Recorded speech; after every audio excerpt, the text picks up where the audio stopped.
दोस्तों पीएम किसान सम्मान निधि का 14वीं इंस्टॉलमेंट का यदि आपको भी पैसा मिल गया है और आपको 15वीं किस्त आने से पहले आप भी अपना स्टेटस को चेक कर लें। बेनिफिशियरी स्टेटस को जरूर एक बार चेक कर लें।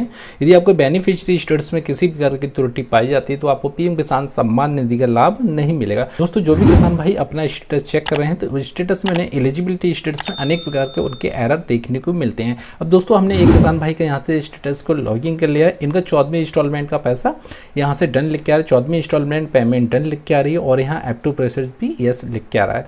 अब दोस्तों जब हम एलिजिबिलिटी स्टेटस पे इस पे ओके करते हैं, जैसे एलिजिबिलिटी स्टेटस को हमने ओके किया तो इनका एलिजिबिलिटी स्टेटस में यहाँ से लैंड सेटिंग तो ओके आता है। फिलहाल यहाँ से ई केवाईसी नो आ जाता है। जब ई केवाईसी नो आता है तो इन्हें पीएम किसान सम्मान निधि का जो पैसा है वो 14वीं किस्त का तो मिल गई, 14वीं किस्त का पैसा मिल गया है। फिलहाल जो 15वीं किस्त का जो पैसा डलेगा, 15वीं किस्त जिनके खाते में डाली जाएगी वो इनका पैसा इनके खाते में नहीं पहुंच पाएगा।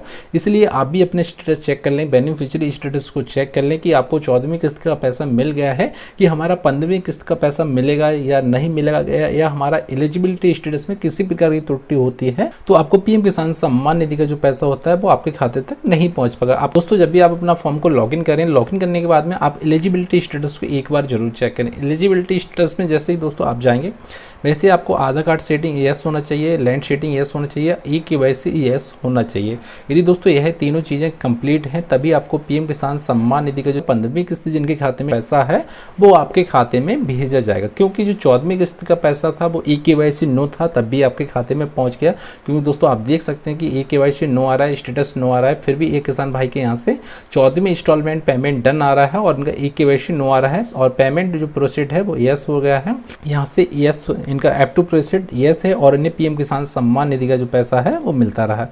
अब दोस्तों आपको पीएम किसान सम्मान निधि का पैसा नहीं मिलेगा, गवर्नमेंट का न्यू आदेश हो गया है। जिन किसान भाइयों को केवाईसी अपडेट नहीं है, ए केवाईसी नो आ रहा है, उन्हें पीएम किसान सम्मान निधि 15वीं किस्त से वंचित कर दिया जाएगा। यदि दोस्तों आपका ई केवाईसी नो है तो ई केवाईसी यस करने के लिए आपको क्या करना हो, उसके लिए आपको पीएम किसान पोर्टल पे आ जाना है।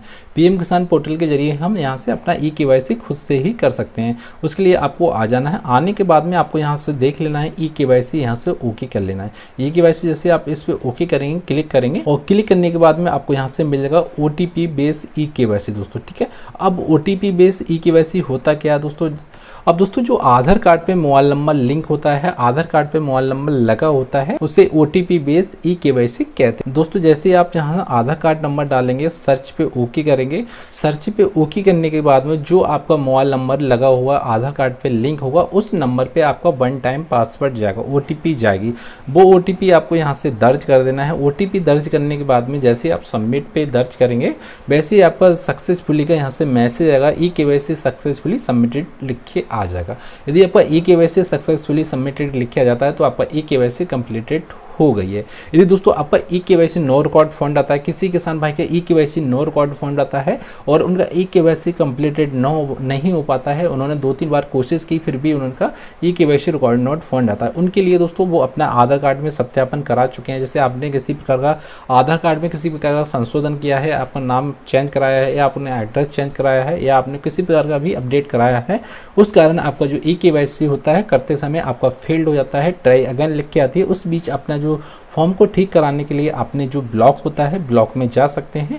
ब्लॉक में जाने के बाद में अपना जो फॉर्म होता है दोबारा से अपडेट करा लें। अपडेट करवाने के बाद में आपका जो दोबारा से जब सत्यापन करेंगे उसके बीच में जब आप ई केवाईसी करना चाह रहे हैं तो उसके बीच में आपका e KYC successfully completed message लिख के आ जाएगा। इस बीच आप ऐसे प्रकार से ई केवाईसी कंप्लीट कर सकते हैं। यदि दोस्तों आपका ई केवाईसी कंप्लीट आ रहा है और आपका Aadhaar bank account seeding status no आ रहा है, आपको यहाँ भी मैसेज शो हो जाएगा कि रीजन ऑप्टिव नॉट प्रोसीड और आपको लैंड सेटिंग नो आ जाएगा या Aadhaar bank account seeding status no आ जाएगा। यदि आपको इस प्रकार का कोई मैसेज आता है तो अपना जो भी फॉर्म होता है वो फिलहाल अपना ठीक कर लें। 15वीं किस्त आने से पहले अपना फॉर्म को अच्छे से चेक कर लें और जो भी त्रुटि होती है उस फॉर्म को अच्छे से ठीक कर लें। आधार कार्ड सेटिंग हो या लैंड सेटिंग सेटिंग, तभी आपको पीएम किसान सम्मान निधि का जो पैसा है वो आने वाली किस्त का पैसा है वो आपके खाते में पहुंच पाएगा। दोस्तों अगर आपको वहाँ जानकारी पसंद आई तो प्लीज चैनल को सब्सक्राइब जरूर कर लें और बेल आइकन को प्रेस कर दें। दोस्तों फिर मिलते हैं अगली वीडियो में, उसके लिए दोस्तों जय हिंद जय भारत।